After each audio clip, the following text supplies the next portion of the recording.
You're listening to Civic Media. You can tune into any of our live shows on any radio station across the state with the Civic Media app. Find us in your phone's app store and listen anytime, anywhere.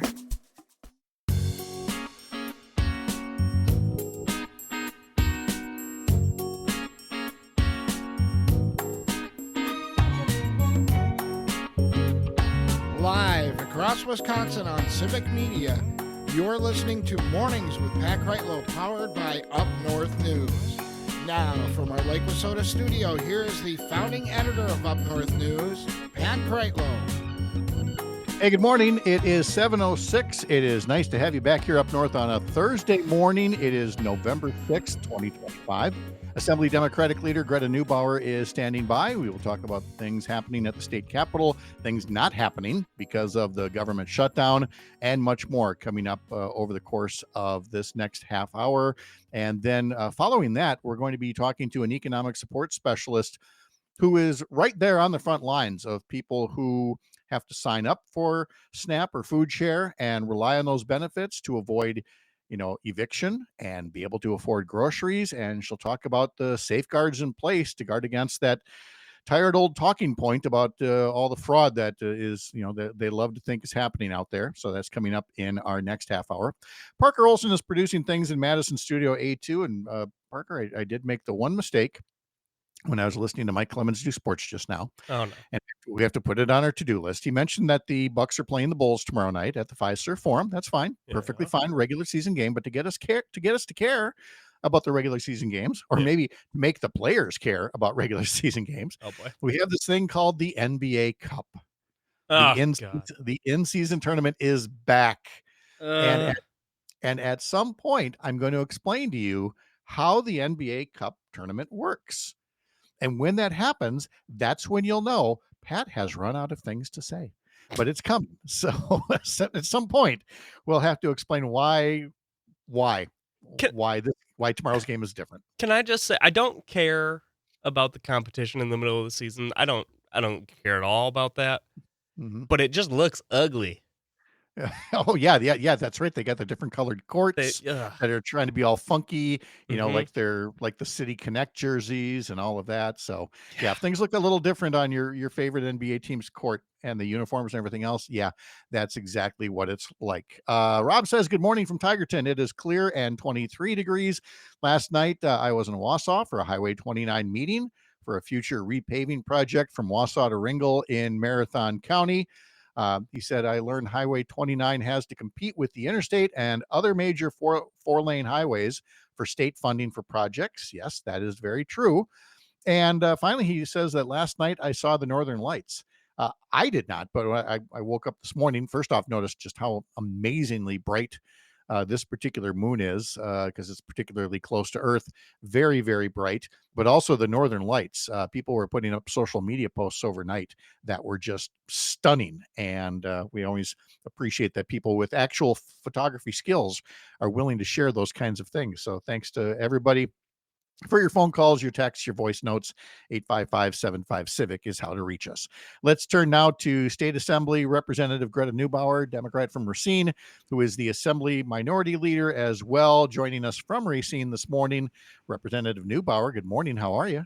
It is good to see you, Pat. Sounds like you got a good night of sleep if you missed the Northern Lights, huh? Yeah, that's key. Better to be well rested than to have stayed up too late for Northern Lights or weak Packer victories or losses, whatever the case may be. It's all about proper time and body management. Now you're in Racine. We've got the fall session of the legislature going there. We've talked already in the last hour about a committee hearing on a particular bill that would micromanage women's health care, for example. But I mean, the real focus there, rightfully so, is the federal government shutdown and its impact on your constituents and on people throughout Wisconsin. And I've noticed that Democrats are particularly active in saying, well, while we want to keep the pressure on politically, we have people in the here and now who are suffering and need assistance. I've noticed just a plethora of food drives and support for food banks going on. Is that a fairly organized campaign? Yeah, I appreciate you raising this. So, of course, we all need the federal government to get their act together. Trump and Republicans control the White House.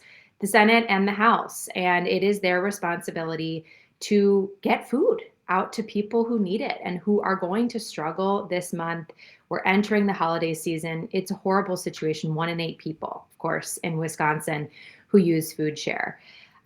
We also know that people are struggling now, right? This started at the beginning of the month. The SNAP benefits not going out or going out at lower rates. And so our members have been really active. We've had at least 12 emergency food drives and events across the state. Our members are volunteering, stocking shelves, loading trucks, organizing food collection and drop-offs.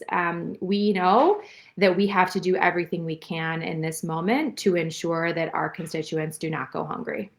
Yeah, and it's not just legislators. Sometimes it's potential candidates. We talked to Emily Cephos last week, a state Senate candidate who has just been nonstop collecting food all throughout the Fox Valley area to support pantries out there. We did see, legislators like here in the Chippewa Valley. We had State Representative Jody Emerson and State Senator Jeff Smith speaking out along with the folks from the community table. And they were surrounded at that function by a whole bunch of, real normal folks. And I think that's what this comes down to is the people who want to just play politics with this and aren't looking at the people who it actually helps and the people that they are really hurting right now. And it just looks more like you're putting a human face on the political games that they are playing. Yeah, I mean, that's absolutely right. The reality here is that we're talking about people going hungry in our state. About 260,000 kids who are not going to have access to the SNAP benefits and the food that they rely on. And that really is just completely unacceptable. We know that Democrats are fighting hard in Washington because people's premiums are also going up in astronomical numbers. And then we see the Trump administration focused on, I don't know, building a new ballroom, a gilded ballroom. I mean, people see what's going on and they're not happy about it. The most basic need, right, is access to food. And that being cut off for folks in our state is just totally unacceptable. And so we're going to do everything we can. We sent a letter to the Secretary of the USDA urging those contingency funds be released. We've got some bills, right? We would love the Republicans to take up here in Wisconsin, like Healthy School Meals for All and a food security grant program that supports our local food banks. But we cannot entirely fix this problem at the state level, right? We really do need Republicans at the federal level to be addressing this issue, reopening the government, and making sure that people have what they need to get by. We're talking to State Assembly Democratic leader Greta Neubauer from the Racine area about the federal government shutdown and then also things that are happening more in the state capitol. But before we turn to that, just one more thing on the shutdown here, and you've alluded to it about health insurance costs. And again, you have if I'm not mistaken, a record number of people in Wisconsin used the Affordable Care Act marketplace to get health care coverage in the past year. And Governor Evers and the Office of the Commissioner of Insurance a week before last put out very specific county specific numbers on just how high these premiums would go up. So I can only imagine that before we even got to the SNAP cutoff, you were already hearing from constituents wondering why they're seeing these premium increases that are so much higher than last year. Mm-hmm. Yeah, so more than 270,000 people in Wisconsin qualified for the ACA's Premium Enhanced Tax Credit last year, and they saved an average of $664 a month. Most people do not have an extra $664 a month to put towards their healthcare premiums. And then, of course, there are these really dramatic cases that we're now hearing about. Some senior couples in certain counties could see premium hikes of more than $30,000. I mean, people cannot afford that. And so they will lose health insurance, and that will have real consequences for them and their families. This, of course, is essential health care that people need and have come to count on. And so I'm glad to see that Democrats are sticking to their promises to follow through and make sure that people do not have to get these hits. Republicans are giving tax cuts to the wealthiest people in our country and taking people's health care away. This is very clear. It is very stark, and I just hope that people know that this is what their Republican congresspeople and Trump are doing in Washington. And there are things that that can be done, even say by the governor's office. Could apply for rural health transformation program funds. And in fact, Congressman Derek Van Orden sent a letter to Governor Evers' office on Tuesday, calling on him to apply for these funds, saying, quote, if his administration fails to submit an application, that would be an unacceptable failure of leadership. The problem was Evers' office had already sent in the application the day before. It just kind of feels like Congressman Van Orden and Brian Stile and others could be doing things other than trying to dictate to the governor and legislators and city councils what to do. My gosh, they're just looking around for anybody to blame. That's not them, the people who voted for the removal of these tax credits. And I do think that people are going to see through that. Yeah, we're talking to Representative Greta Neubauer, the Assembly Democratic leader. Let's switch gears, talk briefly about the Department of Public Instruction and the matter of how it investigates and handles the licensing of teachers who are accused of improper conduct. State Superintendent Jill Underly has outlined what she would like to see to bring more clarity to the system. Republicans have introduced their own legislation about this. And from your standpoint as Assembly Democratic leader, do you feel like there is a bipartisan path forward toward getting these definitions of grooming, more transparency to licensing, or are we going to get caught up in another political spin cycle from people who don't really want to solve problems? Mm-hmm. Well, it's a good question and it remains to be seen. But I think we all saw the story highlighting the cases of sexual misconduct and the process around licensure of teachers, and we're troubled by that. Of course, all of us want our kids to be safe. It is our number one priority. Everyone should feel safe when they go to school, and every parent should feel confident that their kids are being well taken care of.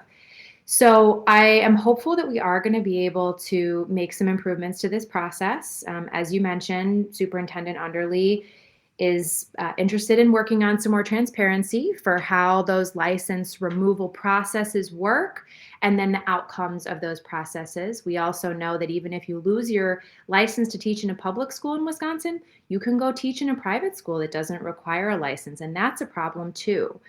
And then, of course, we've seen Republicans and Democrats interested in addressing the definition of grooming. This is not something that's really covered in our statutes, but we know that there are educators who have, exchanged messages with students that, while not maybe explicitly sexual in nature, are problematic and are clearly moving towards a certain kind of outcome. And so we are working to tighten up those definitions to ensure that we don't have any inappropriate behavior between teachers and students. And so I'm hopeful that that is going to be a bipartisan bill. We're in ongoing conversations with Republicans about that. That's something our caucus has been interested in for quite some time. And so it's good to see that there is some bipartisan interest. Representative Greta Neubauer, the Assembly Democratic leader, is our guest. And before we take a break here, just to let you know that coming up in our next half hour, we're going to be talking to an economic support specialist with AFSCME who helps people who first need food share and Badger Care and other lifelines to escape the cycle of poverty and get back on track to self-sufficiency. So stick around for that as well, coming up about 15 minutes away. And then in our 8 o'clock hour, we will be talking to Sean O'Malley about your money and the markets and the lack of government data to talk to us about the economy. From the heart of America's up north, live from Lake Wissota, I'm Pat Kreitlow. This is the Civic Media Radio Network.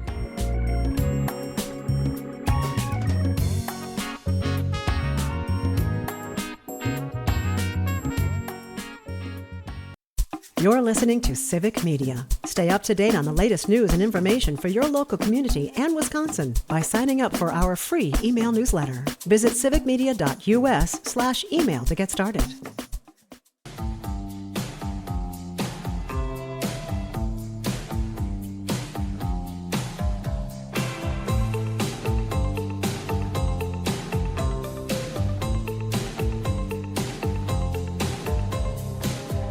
Nice to have you back. Just about 7:23 on this Thursday morning. We'll continue our conversation with State Representative Greta Neubauer in just a moment. First, this shameless plug for the Up North News Daily Newsletter.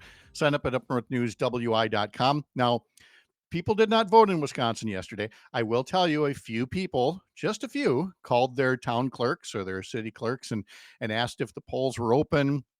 They'd been hearing about the elections in New York City and California and wanted to make sure they weren't missing anything here. They were not. There was nothing going on here, but it's now, a year away. And in today's newsletter is an outline of the election dates for 2026. There's a general election in April for state Supreme Court and other local nonpartisan races. The primary for that would be in February. There, of course, is the November general election next year, but very important primary for governor, for Congress, for legislative seats that'll be held in August. Get the exact dates by getting signed up to our newsletter over at upnorthnewswi.com. State Representative Greta Neubauer, the Assembly Democratic leader, is with us now. And Greta, I was mentioning Jody Emerson's name. We talked to Representative Emerson from Eau Claire, I want to say week before last, as she was unveiling a package of bills to support higher education in Wisconsin. And it just reminds me that in this current fall session of the legislature, there could be a lot of things that are getting done, and a lot of them are on your to-do list. So while you don't have the means right now to drive the entire legislative agenda, you've got the stuff you'd want to get done if you could. Tell us a bit about what your priorities are this fall. Yes, that is absolutely right. We know that the people of Wisconsin want to see their legislators working hard on their behalf. And so we are in Madison and in our districts working on the issues that we know are impacting Wisconsinites the most. And of course, really at the top of that list is costs. We know people are going to be especially squeezed given what's going on at the federal government and the tariffs. And so we are working every day to address the costs of education, including higher education and career training, housing, groceries with our Healthy School Meals for All bill, prescription drugs, and healthcare. We know that there's a lot that we can do at the state level. And so we've got a number of bills that we've rolled out already. I would say some of those key bills focused on K-12 education. We know that people's property taxes have had to go up because they've passed local referendums to support their schools. Been put in a terrible position, right? The state has failed to adequately fund our schools. And so local folks then have to ask, am I going to raise my own taxes or am I going to let my school fall into disrepair? Many of those referendums, of course, passing, but it really should not be on local folks and property taxes to fund education in the way that it does. So we've got a general school aids bill that would really help there, put some more money into schools, keep those property taxes from going up. We've got a number of bills focused on creating good jobs in Wisconsin and supporting workers, repealing some of those Scott Walker era policies like right to work and reinstating prevailing wage. We've got a number of bills coming still on public safety. We all deserve to feel safe in the communities that we live and work and welcome, the environment, and healthcare. So we've got a lot going on. We're working closely with our Senate Democratic caucuses and partners across the state to ensure that the people of Wisconsin can see that life would be different if Democrats were in control here in Wisconsin.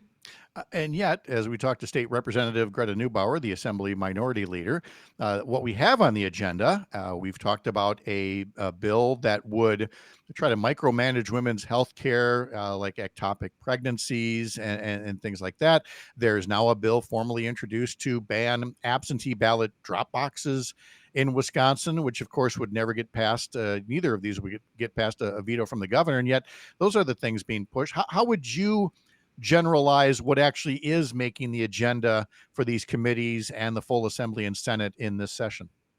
Yeah, Republicans are doing culture wars. There was a hearing this week to entirely ban, hemp products, THC products in Wisconsin. They're continuing to attack the LGBTQ community.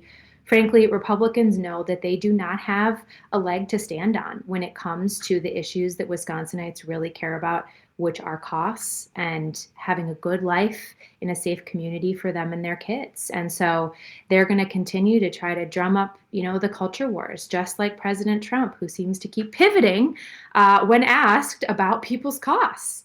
So I don't think it's going to work. Again, I think the voters see what's going on. They see that Republicans are not interested in addressing the challenges that are really facing them and their families. And I think they're going to want something different.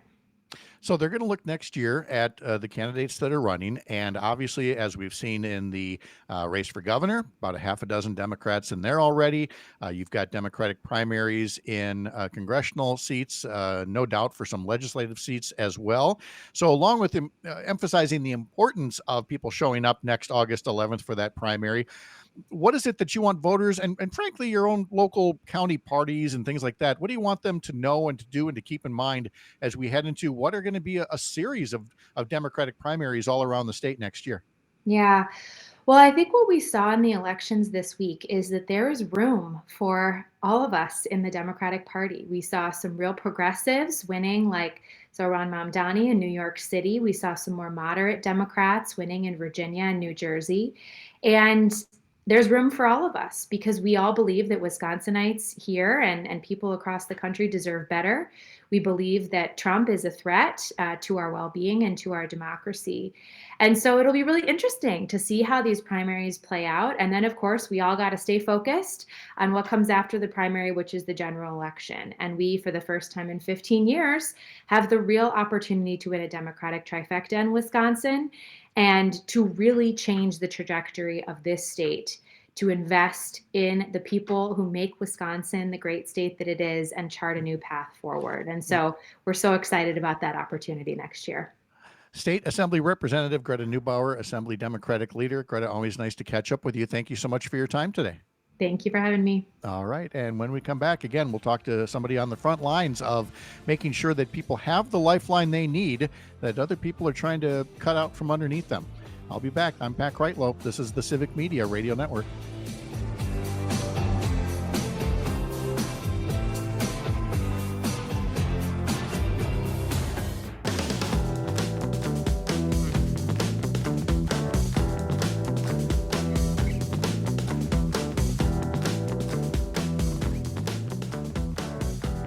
Talking with Misha Dancing Waters, Economic Support Specialist, a member of AFSCME Council 32 as well. And you've spent just about 9 years now helping Wisconsin families navigate some of these programs. So, Misha, let me start by asking you in your own words, what is it that you do? What is it that you help families do when they come to you? We can help them in a number of ways. We do, of course, offer benefits like Badger Care for health insurance coverage, SNAP benefits to help with food, child care assistance for working families that need some help to pay for the cover or to cover the cost of daycare for their children so that they can work. There's also a number of other federally and state funded programs around Medicare and other things that we do. So how does somebody get to you in the beginning? Where is it that they go or call first, and then they are set up to meet with you? So the state of Wisconsin uses a consortia system, and all of the counties are broken up into groups. And I work out of the Capital Consortium, which has 8 counties near and around Dane and Madison, some of the farther out, even Richland Center, Sheboygan. So it's a pretty large area.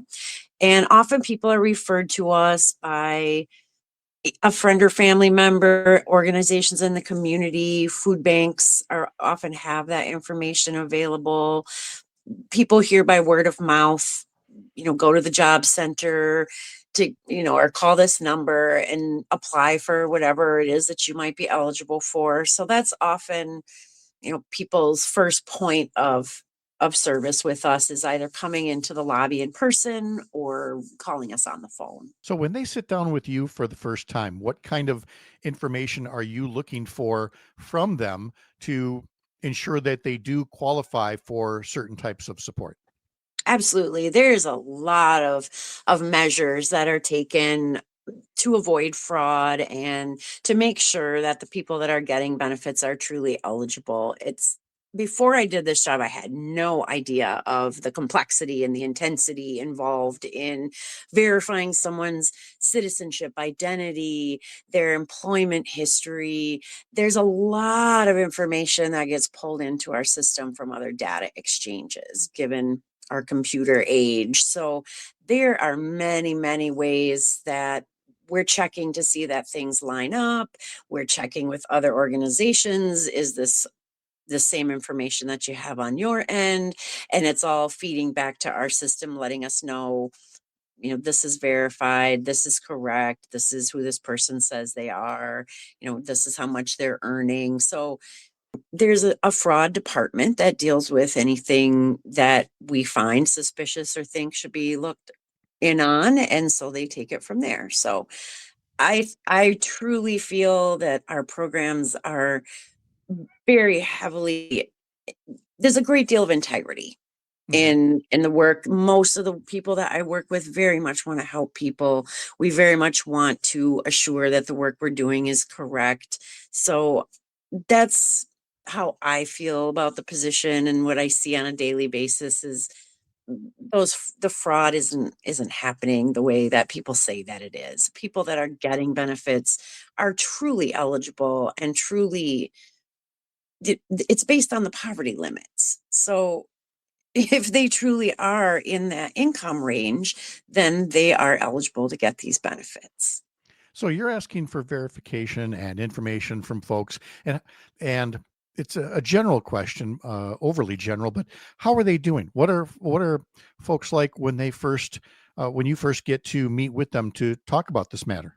Well, if they're new to things, it can be a little overwhelming. There's a lot of questions we ask that can get kind of personal. And like I said, we're really delving in to make sure that things are correct.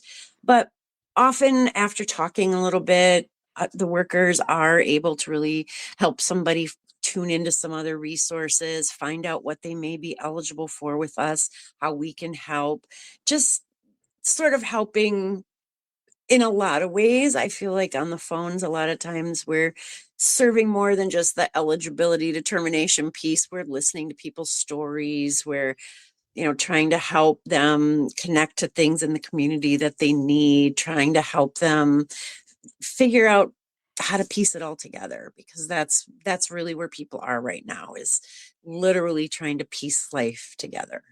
How is it from your own personal standpoint? How do you want them to feel when they're done having that first conversation with you? Because I have a feeling they enter feeling overwhelmed. Absolutely. I come from a background of doing teaching and training. So I love to give people information so that they can feel empowered when they leave that situation, that they're more able to feel like there are things that they can access, that they're able to do that on their own. They have a better idea of what that's going to look like for them. So I think it puts them at ease often to get a little bit of information from us and understand more how all of these things work. Do you get from a lot of them that they do want to work, but they're in particular dire straits right now, and so they're looking both at the very short term, food and rent, but that they are looking for some direction in how to find employment after that?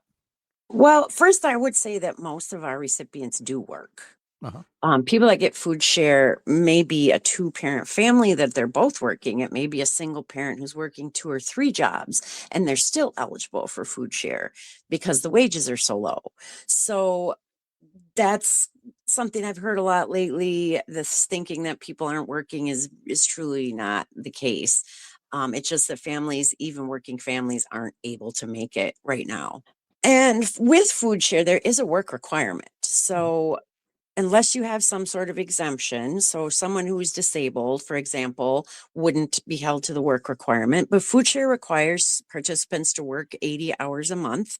And if they aren't working 80 hours a month or participating in a program that we have accessible where they can have help finding a job or training to get a job that would satisfy the work requirement, they only can get 3 months worth of benefits, and then it ends until, at this point, the end of December of 2027. So there is something in place for people that are just not working. And it doesn't allow them to just continuously get benefits without actually working or being in a program that's helping them find a job. We're talking with Misha Dancing Waters. She's an economic support specialist who helps families navigate through some of these programs like SNAP and access to health care and child care assistance.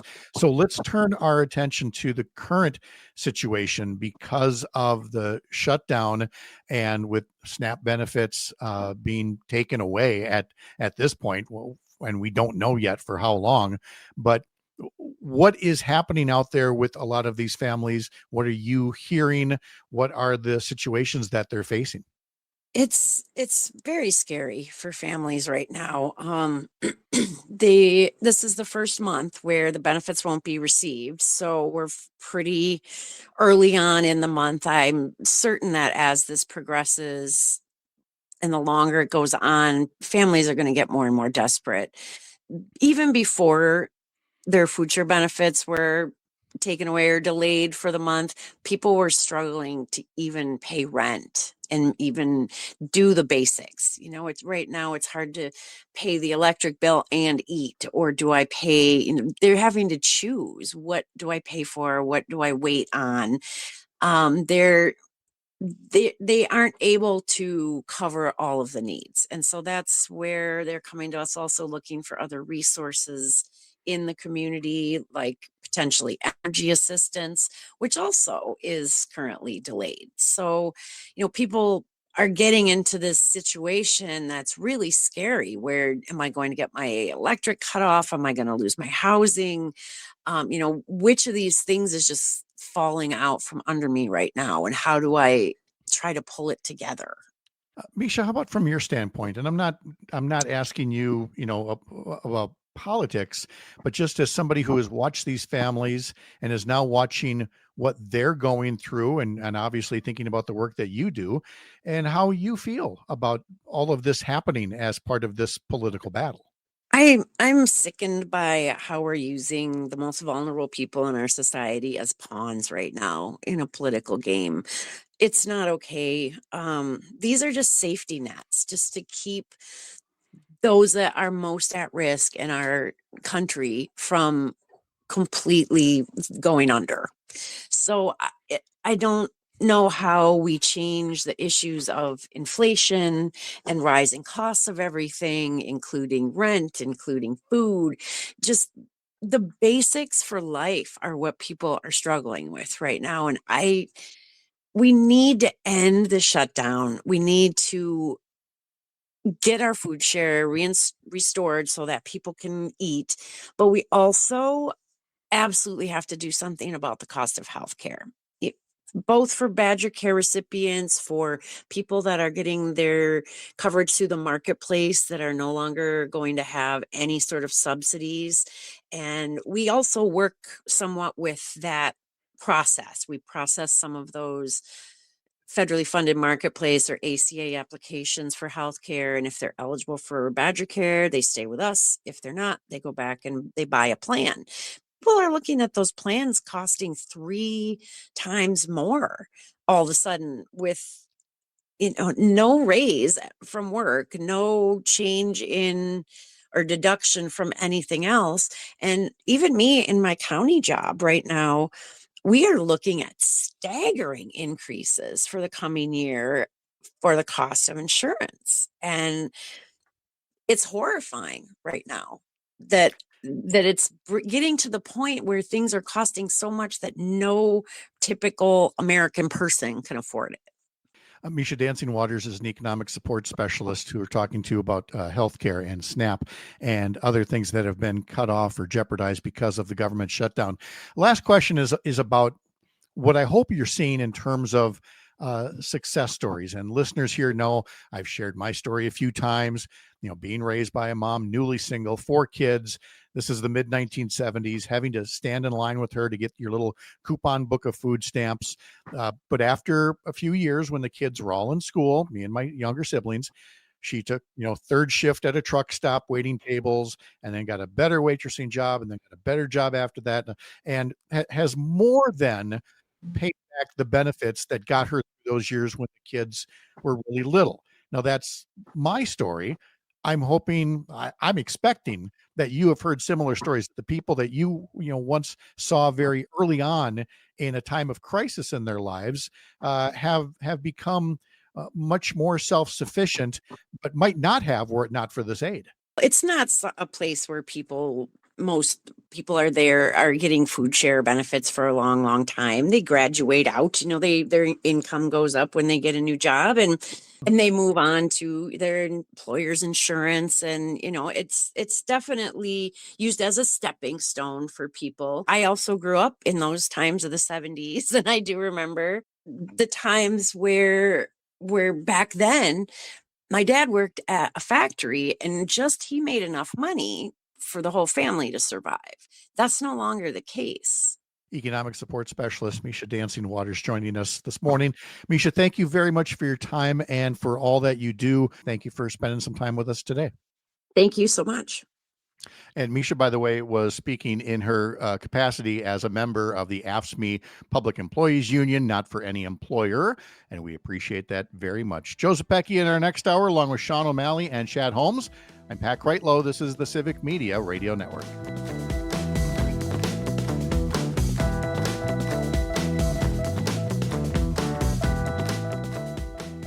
You're listening to Civic Media. Find the latest news, information, and archives of all your favorite shows on the Civic Media website, civicmedia.us.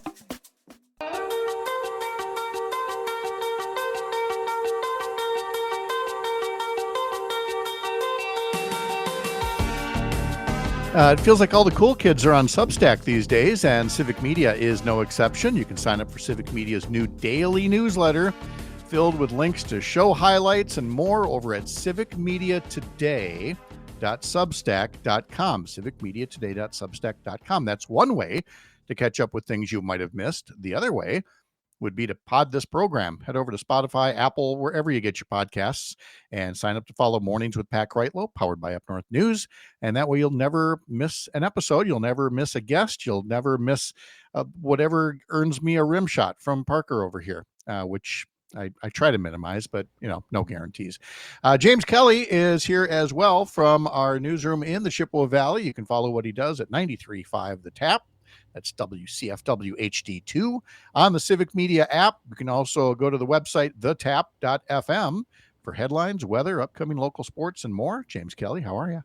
I was good until you mentioned all the cool kids were on Substack. I don't think I'm on Substack, so that probably means I'm not one of the cool kids. I am definitely not. I'm worse than I'm a cool kid wannabe. Whereas I have created a Substack, but you won't find anything I've written there in well over a year. So you got to embrace the nerd. Yeah, it's gathering dust. And as Dan Schaefer has learned when he helped start up Civic Media Today, when you start something like this, there's a saying, you've got to feed the beast. Yep. And now it's mandatory in radio. I mean, this show starts at 6 a.m., ready or not. And we got to fill 3 hours. We got to feed that beast every day. On something like a Substack, you don't have to, like I haven't for over a year, but if you want it to be consistent, if you want to get readers, you got to feed the beast every day. You got to put something in there. And, some days it's harder than others. Yeah. Well, you got to get after it. That's what we do here. Yeah, that's exactly it. So, the ones where you really got to do it, you're here, ready or not, would be like talk shows or like a newscast. And these are the things that you put together, but you carry a lot of good news as well, including just down the road here, the old St. Joseph's Hospital in Chippewa Falls, which has been mothballed for a year and a half now, finally has a little bit of life again. Yeah, the Chippewa Valley Health Cooperative purchased the site over the summer, planning to reopen it partially just to kind of act as a bridge before they can get their new hospital in Lake Hallie opened. But they opened up the cancer center this week. They started medical oncology treatments on Monday, which is a huge step here because patients were driving an hour and a half to other facilities around the region. So this is a really big difference for the area. They're doing medical oncology and infusion therapy. They have radiation therapy fast-tracked for 2026, and they're working on getting some other services ready to go for next year, like inpatient care, emergency surgery, labor and delivery. These are all things that people in Chippewa Falls specifically have really missed since losing St. Joseph's because there's no other hospital here. You got to go all the way down to Eau Claire. Yeah, and even there, you've got the one of the hospitals in Eau Claire also belonged to HSHS Sacred Yep. Heart, and that's sitting there empty right now as well. So it's nice to see that some healthcare services are slowly making a return here. Also, out of Eau Claire, out of the Chippewa Valley, you've got a museum there that is aware of the crisis that is affecting lower income families affected by the government shutdown, and is doing a little something nice about that. Yeah, the Children's Museum of Eau Claire is offering free admission throughout November for families who use SNAP or WIC benefits to take advantage of it. All you have to do is show your SNAP or WIC card, your benefits that you get them. Usually those families only pay about $4 per visit, so it's not, breaking the bank for them. But it is a nice way to just make sure that their kids have a place to go after school, just kind of learn, play, be in a safe environment. I used to go to the Children's Museum back home all the time. I loved they had some contraption where they'd put you in a little circle and they'd bring a giant bubble around you. And I was like, that is so cool. I love being inside the bubble. No, that's the good kind of bubble. Nowadays, everybody's in like a political or media bubble, and those are the bad bubbles. Yeah. You want to embrace the good ones there. At first, you made it sound like they're gonna like wrap you in bubble wrap, like stick you in a mailbox or something. No, my mom would have loved that. I broke a lot of bones as a child playing sports and overall just being a dummy. Now she could never bubble wrap you, but look at you. You survive and thrive, as they say. And then finally, we'll talk about again with the cutoff of SNAP benefits and families wondering where that next meal is going to come from.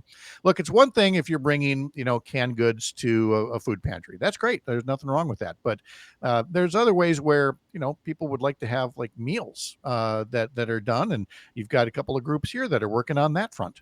Yeah, Chippewa Valley Indivisible and the CARE Collective. Chippewa Valley Indivisible, of course, responsible for kind of those larger No Kings type protests in the area. But they're trying to just get meals out to people, especially people who may not be able to make it to a food pantry during their normal hours because, they work. They have jobs, so they can't always just go to the food pantry. And, sometimes people just have a little bit of extra pride where they don't want to admit that they need to rely on something like a food pantry. So these meals, they're hoping to pack over 100 meals at each one of these little events. They did their first one on Tuesday, and they have one pickup location so far at the Chippewa Falls YMCA. They're working on other distribution sites, but it's a good way for people to just get an easy meal. There's no, checking to see, do you really need this or not? Like you can just go to the YMCA, pick up a meal. That's it. It's just there, and that's the best part here. I need to point out that Tony once again is reminding me to promote myself. Never mind the Substack. He says if you go to Facebook, you can read some of our writing, and he's absolutely right.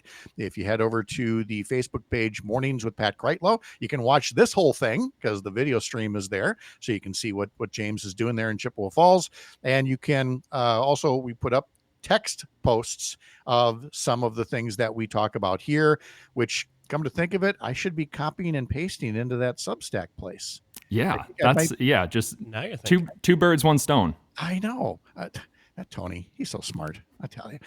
James Kelly, you can again follow what he does by heading over to the TAP 93.5. That's WCFW HD2, or head over to thetap.fm on the website. Not a .com or anything. It's thetap.fm. All right, James, thanks so much. Have a great day. Thanks, guys. Have a good one. All righty. Still to come, we're going to have our busy 8 o'clock hour on Thursdays. We're going to be talking to Chad Holmes, see what he's covering in the Wausau area. We'll talk to Sean O'Malley about your money in the markets. And then Joe Zepecki is going to give us a little analysis of election night all across the country this week. I'm Pat Kreitlow, live in Chippewa Falls from Up North News. This is the Civic Media Radio Network.